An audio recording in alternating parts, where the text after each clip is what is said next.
Friends, आता मी इथे कढीपत्त्याचं तेल बनवायला घेतलं आहे। तर मी एका वाटीत घेतलंय थोडासा कढीपत्ता आणि याच्यात मी आता घेणार आहे खोबरेल तेल,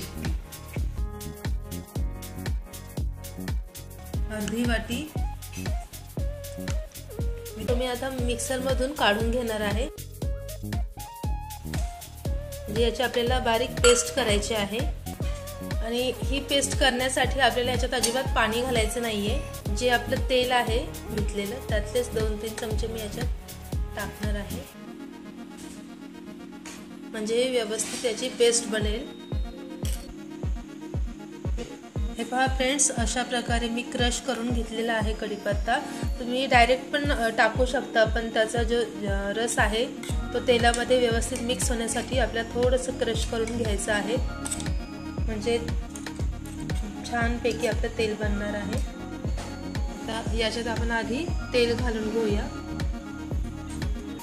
फ्रेंड्स, लक्षात घ्या आपल्याला हे सगळं खालीच मिक्स करायचं आहे, म्हणजे गॅसवर ठेवण्या अगोदरच आपल्याला हा कढीपत्ता याच्यात टाकायचा आहे। आता हे तेलात व्यवस्थित मिक्स करून मग आपल्याला हे गॅसवर ठेवायचं आहे। तर मी हे गॅसवर ठेवलेलं आहे आणि याला साधारणपणे 10 मिनिट आपण ठेवायचं आहे। अधूनमधून थोडंसं ढवळत राहायचं आहे आणि 10 मिनिटांपर्यंत याला असंच ठेवून द्यायचं आहे।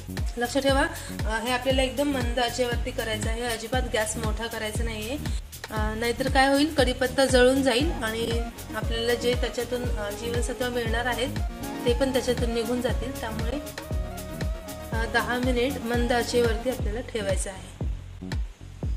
फ्रेंड्स, तुम्ही पाहू शकता की याच्यावरती असा फेस आलेला आहे। तर हा फेस येण्याचं कारण म्हणजे जे कढीपत्त्यामध्ये जे पाणी असतं, म्हणजे आपण ओला कढीपत्ता टाकतो तर त्याच्यात जे पाणी असतं त्याच्यामुळे हे फेस वरती येतो, हा पाणी निघून जातं। तर याचा अर्थ की आपल्याला आणखीन थोडा वेळ ठेवायचा आहे ते। तर फ्रेंड्स, आता 10 मिनिट झालेले आहेत आणि तुम्ही पाहू शकता की हे जे तेल आहे ते रेडी झालेलं आहे। कसं कळणार, तर हा कढीपत्ता जो आहे तो हातात घेऊन पाहायचा, तर तो असा कडक झालेला असतो, त्यावरून आपल्याला कळतं त्याचं तेल बनलेलं आहे। आता मी गॅस बंद करते। तर आता याच्यानंतर एक प्रोसेस आहे, ती म्हणजे की आपल्याला हे तेल गाळून घ्यायचं आहे आणि याच्यातला सगळा जो कढीपत्ता आहे तो बाजूला करायचा आहे।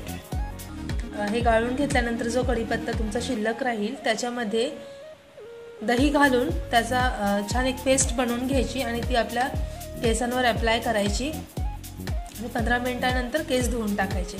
तर अशा प्रकारे पण तुम्ही म्हणजे ते वेस्ट होणार नाही, तुम्ही याचा यूज करू शकता। अदरवाईज तुम्हाला जर काही प्रॉब्लेम नसेल, म्हणजे आपण जेव्हा असं डायरेक्टली हे तेल केसांना लावू तर आपल्याला त्याच्यात कढीपत्ता मध्ये दिसणार, तर त्याच्यामुळे जर तुम्हाला तसं चालत असेल तर ठीक, अदरवाईज तुम्ही हे तेल गाळून घेऊ शकता आणि त्याच्यानंतर वापरू शकता। तर आता मी सध्या हे असंच ठेवणार आहे आणि केसांना लावणार आहे। तर फ्रेंड्स, तुम्ही देखील हे जे तेल आहे हे एकदा नक्की करून पहा आणि नक्की वापरून तुम्ही त्याचे काय बेनिफिट्स आहेत ते तुम्ही स्वतः अनुभव करा त्याचा, आणि कमेंट्समध्ये मला नक्की सांगा, तुम्हाला नक्कीच याचा खूप फायदा होईल।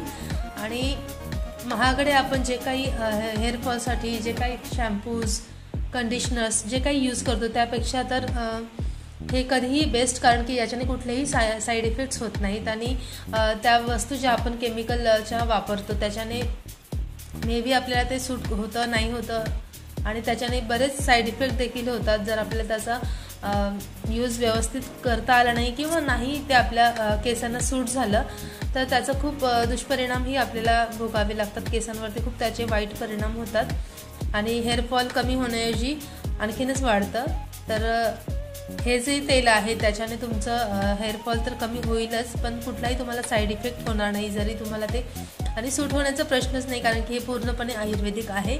तर तुम्ही नक्की ट्राय करा, मला नक्की हे सजेस्ट करेन की तुम्ही एकदा त्याचा अनुभव घेऊन पहा की किती छान आहे आणि जितकं आपण नॅचरल पद्धतीने आपल्या बॉडीला आपण केअर करू शकतो नॅचरल पद्धतीने। तर फ्रेंड्स, पुन्हा भेटूया पुढच्या व्हिडिओमध्ये, तोपर्यंत स्वतःची काळजी घ्या, टेक केअर, बाय बाय।